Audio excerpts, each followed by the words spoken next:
Welcome back to my channel.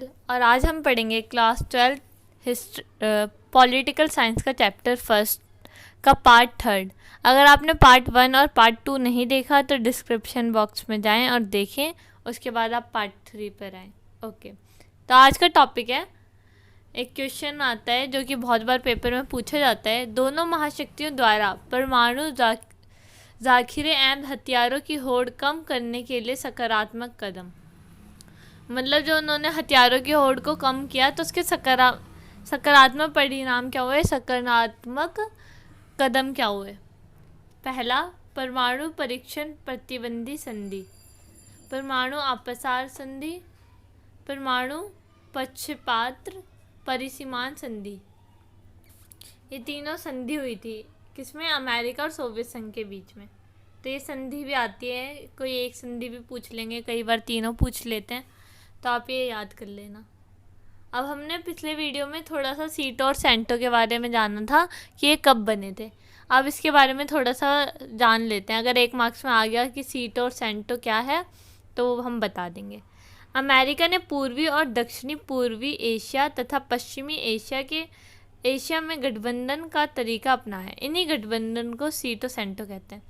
जो पूर्वी और दक्षिणी पूर्वी एशिया और पश्चिमी एशिया, मतलब जो ये एशिया थे पूर्वी के, दक्षिण के और पश्चिम के, इन सारे देशों को एक साथ मिलाया और गठबंधन बना दिए सीटो और सेंटो।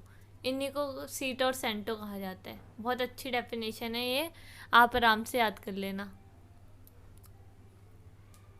अब हम इसकी फुल फॉर्म भी एक बार जान लेते हैं सीटो की। वैसे इंग्लिश में भी लिख सकते हो आप, हिंदी में भी, उसमें कोई वो नहीं है। इंग्लिश में ज़्यादा ईजी रहेगी, लेकिन अगर आपको हिंदी में याद करनी है तो हिंदी में भी आप याद कर सकते हैं। सीटो की, south east Asian territory organisation, दक्षिणी पूर्व एशियाई संधि संगठन। सेंटो, सेंट्रल टेरिटरी ऑर्गेनाइजेशन, केंद्रीय संधि संगठन। इसके बाद सोवियत संघ ने चीन, उत्तरी कोरिया, वियतनाम, इराक से गठबंधन मजबूत किए। जब मतलब अमेरिका ने सीटो और सेंटो बना लिया तो उसके बाद सोवियत संघ ने चीन और उत्तरी कोरिया, वियतनाम से और इराक से, इन सब से अपने जो रिश्ते थे उसे मजबूत कर लिया। अब हमने थोड़ा सा गुटनिरपेक्ष के बारे में जाना था कि वो क्या होता है। अब गुटनिरपेक्षता के बारे में जानते हैं। गुटनिरपेक्षता का अर्थ है सभी गुटों से अपने को अलग रखना। इसका क्या मतलब है? इसका मतलब है ऐसे कुछ देश जो कि ना अमेरिका के साथ मिल रहे थे और ना सोवियत संघ के साथ। हमने पिछले वीडियो में जाना था कि ये दोनों, मतलब जो छोटे देश थे वो कुछ अमेरिका के साथ मिल जा रहे थे अपनी सुरक्षा के लिए और कुछ सोवियत संघ के साथ।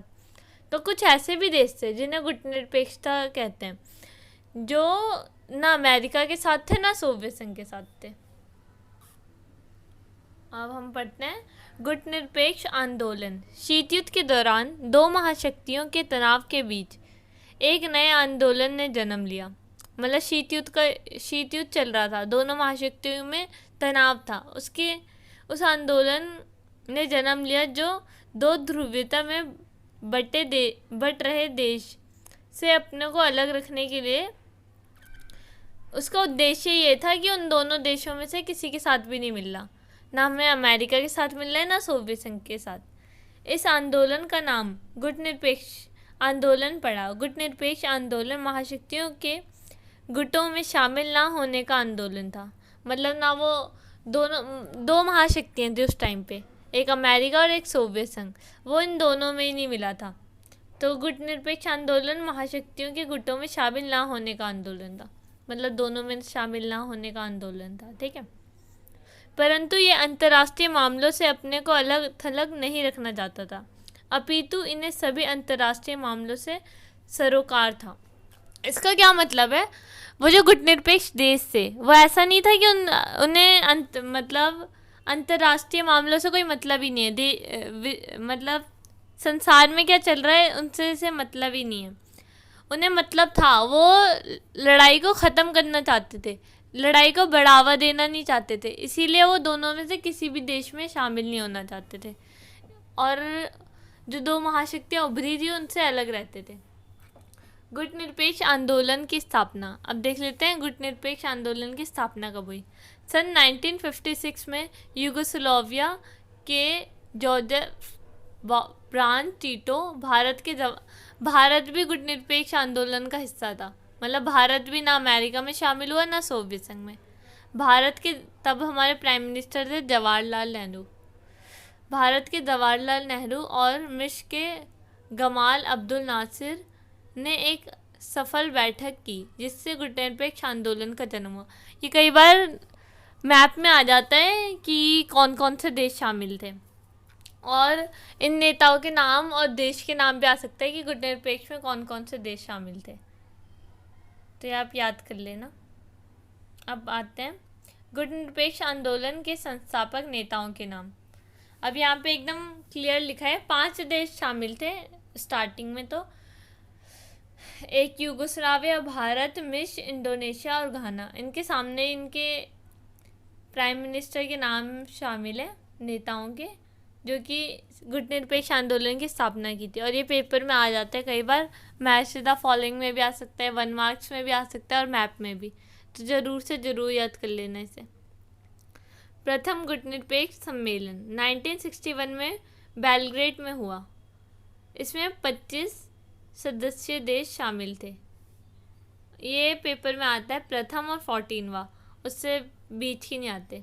2006 क्यूबा में 166 सदस्य देश और 15 पर्यवेक्षक देश शामिल थे।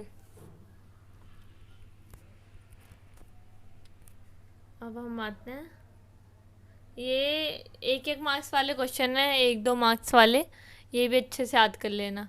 LTBT की फुल फॉर्म आती है और कब बना?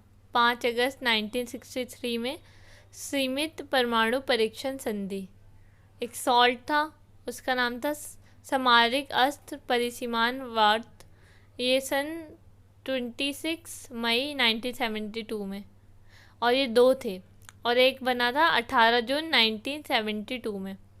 और एक स्टार्ट नाम का था, उसका नाम फुल फॉर्म थी सामरिक अस्त्र न्यूनीकरण संधि।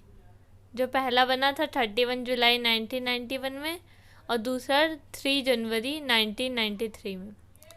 और एक था NPT परमाणु अपसार संधि, ये बना था 1 जुलाई 1963 में। 5 परमाणु संपन्न देश ही परमाणु परीक्षण कर सकते थे, अन्य देश नहीं।